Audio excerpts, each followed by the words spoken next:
कर्मचारी महासंघ के पूर्व प्रदेश अध्यक्ष गोपाल दास वर्मा व भारतीय राज्य पेंशनर महासंघ के प्रदेश महामंत्री इंद्रपाल शर्मा ने कुनिहार में आयोजित संयुक्त प्रेस वार्ता में प्रदेश सरकार पर जमकर निशाना साधा। कुनिहार से हरजिंदर ठाकुर की रिपोर्ट। उन्होंने कहा कि यह सरकार कर्मचारी, पेंशनर, बेरोजगार युवा व अन्य सभी वर्गों की विरोधी सरकार है, जिसने अपने कार्यकाल में इन वर्गों की न सिर्फ अनदेखी की बल्कि इसके साथ विश्वासघात व ठगने का ही काम किया। करीब 4 लाख से अधिक कर्मचारियों व पेंशनरों को अभी तक छठे वेतनमान की किस्तों, 12% महंगाई भत्ते की किस्तें व वर्ष 2022 जुलाई की किस्त की बकाया राशि का भुगतान नहीं किया है।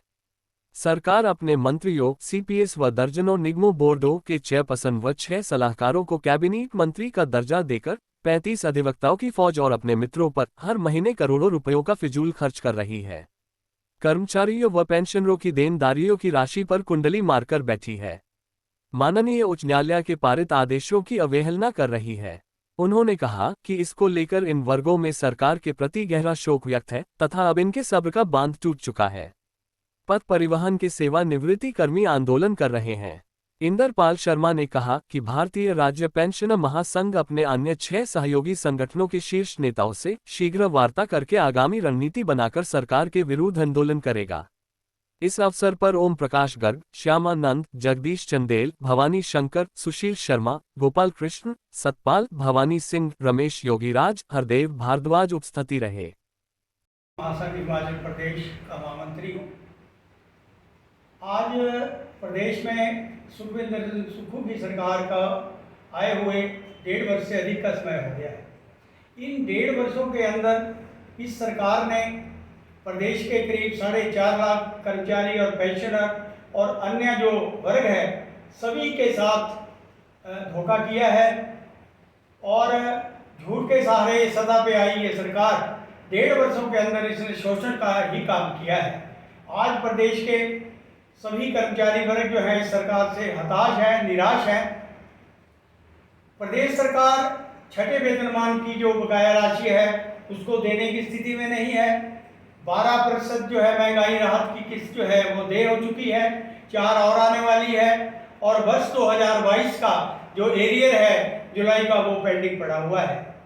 इसको लेकर के भारतीय राज्य पेंशनर महासंघ जो हमारा है प्रदेश में हमारी 6 यूनियनें हमारे साथ एफिलेटेड हैं, जो अन्य सहयोगी संगठन है हमारे जिसमें हिमाचल पेंशनर्स फेडरेशन और इसके अलावा सचिवालय से जो सेवानिवृत्त कर्मचारी हैं उनका संगठन और प्रदेश में विद्युत सर्व कर्मचारी जो संगठन है और इसके अलावा हिमाचल पथ परिवहन निगम कर्मचारी कल्याण मंच और समस्या समाधान मंच, ये 6 हमारे पार्टनर जो सहयोगी हैं, इनको लेकर के हमने पिछले दिनों से हम लगातार सरकार को आगाह करते रहे, उनसे मांग करते रहे कि सरकार जो है हमारे देय राशि है उसका भुगतान करे, लेकिन सरकार ने अभी तक इसके बारे में कुछ नहीं किया।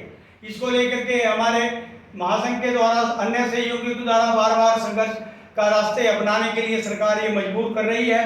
इसको लेकर के हमने जिला स्तर पे, प्रदेश स्तर पे धरने के आयोजन किए, सरकार को लिखा, लेकिन इस सरकार ने जो है कोई बात हमारी नहीं मानी है।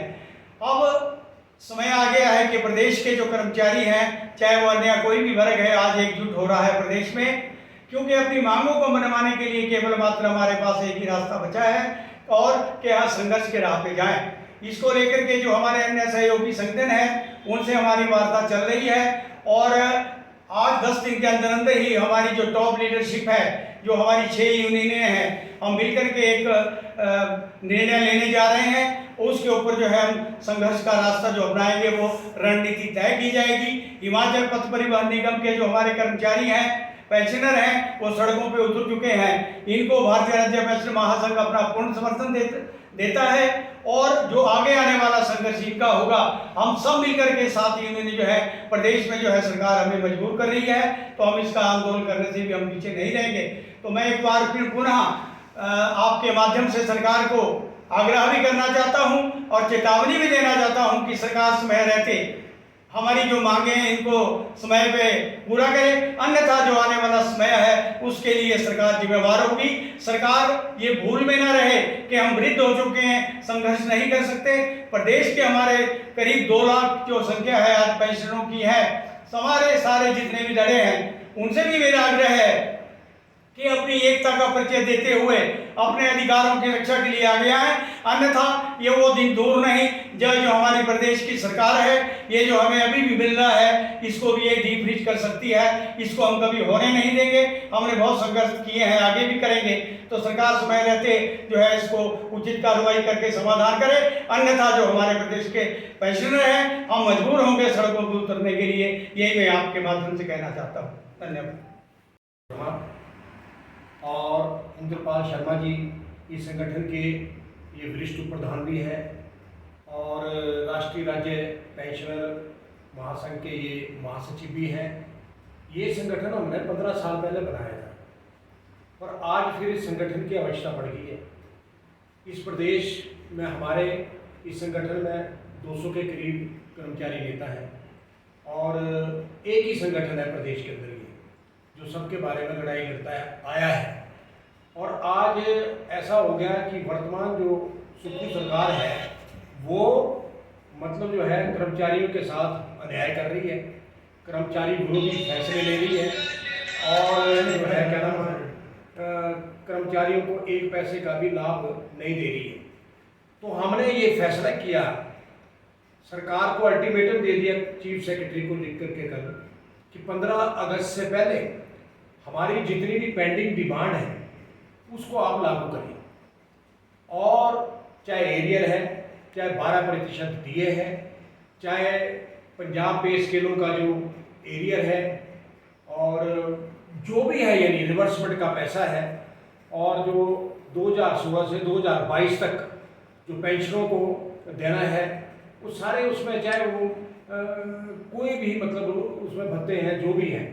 तो इसलिए सरकार को अल्टीमेटम दिया गया, अगर 15 अगस्त तक जो है ये मांगे लागू नहीं होगी तो 16 अगस्त को जो है प्रदेश के भीतर संघर्ष का ऐलान कर दिया जाएगा। और कोई रास्ता रहा नहीं अब, क्योंकि सुखविंदर सुक्खू तो सुनते हैं नहीं है। इन 18 महीनों में भी प्रदेश के जो दर्जनों संगठन है किसी को वार्ता के लिए नहीं बुलाया। राजपत्री कर्मचारी महासंघ में तो अब कई धड़े बन गए हैं, तो उनको तो किसको बुलाया गया। वही हाल पेंशनों का भी है, उसमें भी कई धड़े बन गए हैं। तो मतलब ये है सुखविंदर सुक्खू जी कुछ अक्ल की दवा खावा, कुछ सोचो इस प्रदेश के कर्मचारी और पेंशनों के बारे में। हमारे संगठनों को वार्ता के लिए बुलाइए और वार्ता करें आप, और वार्ता से इसका ही समाधान निकलेगा, अदरवाइज इसका समाधान कोई निकलने वाला नहीं है। प्रदेश के जो कर्मचारी हैं, पेंशनर हैं, युवा बेरोजगार हैं, वो लोग कह रहे हैं, मुझे हजारों फोन लोग रोज आते हैं, रोज डेली वो कहते हैं भी इनको सड़कों पे उतरो, संघर्ष करो और इस सरकार को लंबा पाओ। और ये हिमाचल प्रदेश के कर्मचारियों का इतिहास है। हमने 70 का संघर्ष लड़ा, 80 का लड़ा, 90 का लड़ा। हमारे को संघर्ष कोई मतलब ये नहीं कि हमारे को सीखना पड़ेगा। संघर्ष कई प्रकार के होते हैं, जरूरी नहीं कि सड़कों पे उतरना है या हड़ताल ही करनी है। तो इसलिए ऐसा है कि आपको मैं ये कह रहा हूँ, बार बार मैंने आपको ये कहा है कि कर्मचारियों की जो देनदारियां हैं उनको तुरंत आप लागू करें। आप खुद तो ऐश कर रहे हैं, आप सरकार का जो पैसा है वो मिसयूज कर रहे हैं आप हैं। दर्जनों ओएसडी बना दिया आपने, दर्जनों वाइस चेयरमैन बना दिए, उनको जो है मतलब कैबिनेट रैंक दे दिया, लूट पड़ी है, लूटा रहे हैं आप पैसा 2.5, 3, 4 लाख रुपए।